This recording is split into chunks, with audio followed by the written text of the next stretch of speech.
Here is another bladder. Once again, you could recognize a mucosal epithelial portion and a muscular wall. There's something very, very, very wrong with this bladder, as you could immediately recognize. First, the bladder wall is extensively infiltrated with inflammatory cells.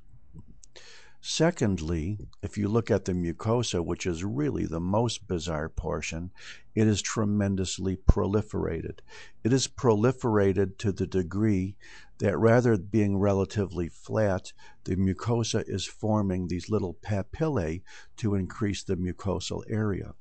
In addition, this epithelium, as you could see here, invades beyond the basement membrane and into the muscular wall of the bladder.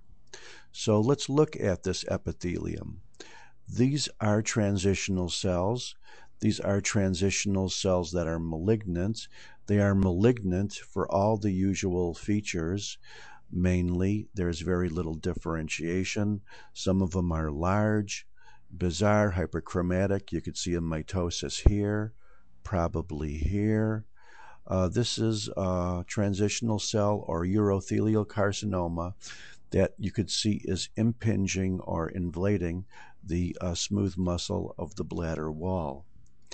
Because it is still fairly recognizable, however, as being transitional, and the amount of aberrations that we talked about, like hyperchromasia and pleomorphism, is not terribly bad, even though in here it's kind of nastier, isn't it?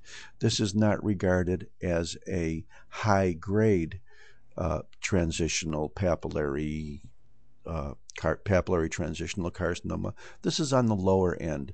So if you want to assign the numbers 1, 2, 3 to it, this would be more like a 1 perhaps. You could still recognize it as bladder. Also note that most of the infiltrates in the bladder wall are inflammatory cells.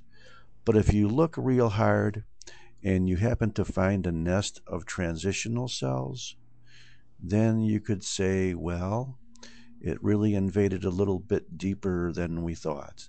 Now let me see. Are these transitional cells? Oh, I don't think so. I think that's probably the edge of a blood vessel. Let's see if we could just quickly find another area of a deeper infiltration. Here's a nice little infiltrated area, isn't it? You could see that the transitional cells here are being a little bit more invasive directly into the surrounding smooth muscle. But I think that what we have here are probably blood vessels. However, if you want to spend the time to look very carefully, you may find some more infiltrative nests. I believe this may be one here, but it looks like it is fairly superficially infiltrative. So once again, this is not a high stage tumor. We already know it's not high grade, and we can also suspect it's not high stage either. However, if the bladder of this person was taken out and we find later on that there were metastases in the liver, then it would be high stage, wouldn't it? Thank you very much.